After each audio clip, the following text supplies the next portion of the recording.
ছোট্ট একটা গল্প বলি। একটা ছেলে পাখি একটা মেয়ে পাখিকে অনেক ভালোবাসে। মেয়ে পাখিটা একদিন আঘাত পেয়ে তার পা দুটো হারায় এবং ছেলে পাখিটাকে বলল, তুমি আমাকে ছেড়ে কোনোদিন চলে যাবে না তো?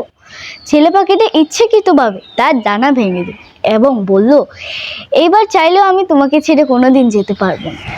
একদিন একটা ঝড় তুফান এসে তাদের ঘর ভেঙে দিল এবং ছেলে পাখিটা মেয়ে পাখিটিকে বলল, তুমি উড়ে যাও কোনো একটা নিরাপদ জায়গায়, আমার চিন্তা করো না। এই কথা শুনে মেয়ে পাখিটি কোনো এক নিরাপদ জায়গায় উড়ে গেল এবং ঝড় তুফান যখন থেমে গেল তখন এসে দেখলো ছেলে পাখিটি মারা গেছে এবং পাশের মাটিতে লেখা ছিল, তুমি যদি একবার বলতে আমি তোমাকে ছেড়ে যাব না, এই ঝড় তুফানকে উপেক্ষা করে আমি তোমার জন্য বেঁচে থাকতাম। এটাই হচ্ছে জীবন, এটাই হচ্ছে বাস্তবতা। এই গল্পটা শুনে কি বুঝতে পারলেন আপনারা?